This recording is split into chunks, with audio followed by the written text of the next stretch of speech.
Hello বন্ধুরা, আশা করি তোমরা সব ভালো আছো। সমস্ত ক্লাসের স্টুডেন্টদের জন্য আজকের একটা গ্রামের প্রাথমিক পাঠ বা প্রাথমিক একটা অংশ পার্টস অফ পিচ নিয়ে আজকে আমি ব্যাখ্যা করছি। এই পার্টস অফ পিচের বিভিন্ন প্রকারভেদ এবং একটা অংশ প্রকারভেদের একটা অংশ নাউন নিয়ে আলোচনা করছি। নাউনের বিভিন্ন ভাগ প্রকারভেদ সব ব্যাখ্যা করছি, তাই ভিডিওটাই খুব গুরুত্বপূর্ণ।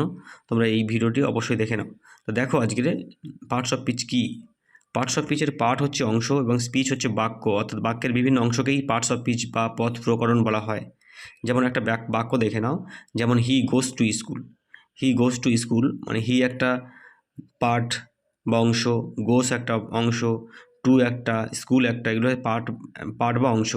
এগুলো সবগুলোকে নিয়ে একসঙ্গে বলা হয় পথ প্রকরণ বা বলা হয় পার্টস অফ পিচ। তা দেখো ইংরেজিতে এই পার্টস অফ পিচকে আমরা 8টা ভাগে ভাগ করতে পারি। যেমন দেখো, 1 নম্বর হচ্ছে নাউন মানে বিশেষ্য পদ, প্রোনাউন মানে হচ্ছে সর্বনাম পদ, অ্যাডজেক্টিভ মানে বিশেষণ পদ, ভার্ব মানে ক্রিয়াপদ, এবং অ্যাডভার্ব মানে হচ্ছে বিশেষণের বিশেষণ বা ক্রিয়ার বিশেষণ বলা হয় যাকে। দেখো 6 নম্বর দেখো প্রিপোজিশন বা সম্বন্ধবাচক পদ বা পদান্বয়ী অব্যয়। 7 নম্বর দেখো কনজাংশন বা সংযোজক অব্যয়। আর 8 নম্বর হচ্ছে ইন্টারজেকশন বা আবেগসূচক অব্যয়। দেখো এই পরবর্তী ভিডিওতে আমি সমস্ত পার্টগুলো নিয়ে অংশ ব্যাখ্যা করব। আজকে দেখো একটা অংশ যেমন নাউন নিয়ে আমি ব্যাখ্যা করেছি। তা নাউন মানে বিশেষ্য পদ। দেখো নাউনটা কী, আগে কাকে বলে দেখো। কোনো সাধারণভাবে বলা যায় যে ওয়ার্ড দ্বারা বা যে শব্দ দ্বারা কোনো কিছু নাম বোঝায় তাকে বলা হচ্ছে নাউন বা বিশেষ্য পদ। যেমন অনেক রকম নাউন হতে পারে, যেমন হচ্ছে cat, dog, milk, cake, Ram, tooth, সব এগুলো একটা একটা নাম বা বিশেষ্য পদ। এই নাউনকে আবার হচ্ছে মানে কয়েক প্রকার ভাগে ভাগ করা যায়। যেমন নাউনকে 5টা ভাগে ভাগ করতে পারি। যেমন দেখো, একটা হচ্ছে প্রপার নাউন মানে হচ্ছে নামবাচক বিশেষ্য। তারপর দেখো কমন নাউন মানে জাতিবাচক বিশেষ্য। দেখো 3 নম্বর দেখো কালেকটিভ নাউন মানে হচ্ছে সমষ্টিবাচক বিশেষ্য। এবং 4 নম্বর হচ্ছে ম্যাটেরিয়াল নাউন বা বস্তুবাচক বিশেষ্য। 5 নম্বর হচ্ছে অ্যাবস্ট্রাক্ট নাউন বা গুণবাচক বিশেষ্য বা ভাববাচক বিশেষ্য। দেখো এক একটা অংশ নিয়ে, নাউনের একটা একটা অংশ নিয়ে ব্যাখ্যা করছি। তো দেখো প্রপার নাউন আমরা কাকে বলবো আগে দেখো। যে নাউন দ্বারা কোনো ব্যক্তি বা বস্তু বা স্থান, কাল ইত্যাদি নাম বোঝায় তাকে বলা হচ্ছে প্রপার নাউন বা নামবাচক বিশেষ্য। তার মানে কী বলছে দেখো, যে নাউন দ্বারা কোনো ব্যক্তিকে বোঝাতে পারে, কোনো বস্তু বা কোনো স্থান বা কোনো কাল তখন নাম বোঝাবে, তখন বলা হচ্ছে প্রপার নাউন বা নামবাচক বিশেষ্য। যেমন অমল একটা নাম, দেখো কোমল একটা নাম, ব্যক্তির নাম। ক্যালকাটা মানে স্থানের নাম, মানে ক্যালকাটা বা কলকাতা। মার্চ মানে মাসের নাম। কোরআন মানে ধর্মগ্রন্থের নাম। গঙ্গা নদীর নাম। এগুলো কি হচ্ছে প্রপার নাউন, মানে এটা হচ্ছে নামবাচক বিশেষ্য। 2 নম্বর দেখো কমন নাউন, যে নাউন দ্বারা কোনো জাতির বা শ্রেণীর কোনো একটা নির্দিষ্ট প্রাণী বা বস্তুকে না বুঝিয়ে সেই শ্রেণী বা জাতির সকলকে বোঝানো হয় তাকে বলা হচ্ছে কমন নাউন বা জাতিবাচক বিশেষ্য। যেমন দেখো বার্ড, বার্ড একটা কিন্তু কোনো একটা পাখি নয়, সমস্ত পাখি গোষ্ঠীকে বোঝাচ্ছে, তাই এটা জাতিবাচক বিশেষ্য বা কমন নাউন। ক্যাট একটা বিড়াল, মানে একটা বিড়াল মানে সমস্ত বিড়ালকে বোঝাচ্ছে। হর্স মানে ঘোড়া, সমস্ত রকমের ঘোড়াকে বোঝাচ্ছে, তাই এটা হচ্ছে জাতিবাচক বিশেষ্য। ম্যান, বুক মানে একটা মাত্র বই নয়, ইতিহাস নয়, ভূগোল নয়, সমস্ত বই সমস্ত বইকেই বোঝাচ্ছে বুক। তা হাউস, রিভার এগুলোকে বলা হচ্ছে জাতিবাচক বিশেষ্য।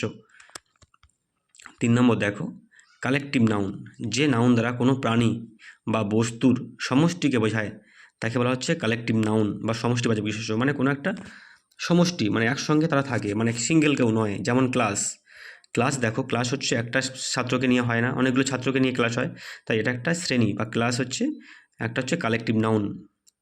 বা তারপর দেখো আর্মি, আর্মি মানে সৈন্যদল, মানে কোনো একটা একটা সৈন্যকে নয়, আর্মি মানে অনেকগুলো সৈন্যকে আর্মি বলা হয়। যেমন দেখো ক্রাউড, ক্রাউড মানে ভিড় বা জনতা। ব্রাঞ্চ, ব্রাঞ্চ মানে হচ্ছে গুচ্ছ। উইক মানে সপ্তাহ, দেখো একটা দিনকে বোঝায় না, উইক মানে অনেকগুলো দিনকে বোঝায়, তাই এগুলো বলা হচ্ছে কালেকটিভ নাউন। পরে কোশ্চেন, পরে দেখো 4 নম্বর যে যে পার্টটা দেখো ম্যাটেরিয়াল নাউন, মানে ম্যাটেরিয়াল নাউন মানে হচ্ছে বস্তুবাচক বিশেষ্য। যে নাউন দ্বারা কোনো বস্তুকে বোঝায় তাকে ম্যাটেরিয়াল নাউন বলা হয় বা বস্তুবাচক বিশেষ্য বলা হয়।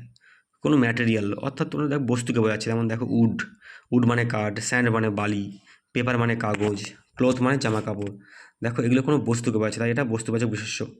তা আরেকটা দেখো গুরুত্বপূর্ণ, যেটা হচ্ছে 5 নম্বর অ্যাবস্ট্রাক্ট নাউন, যে নাউন দ্বারা কোনো দোষ, গুণ, অবস্থা ইত্যাদি নাম বোঝায় তাকে বলা হচ্ছে অ্যাবস্ট্রাক্ট নাউন বা গুণবাচক বিশেষ্য।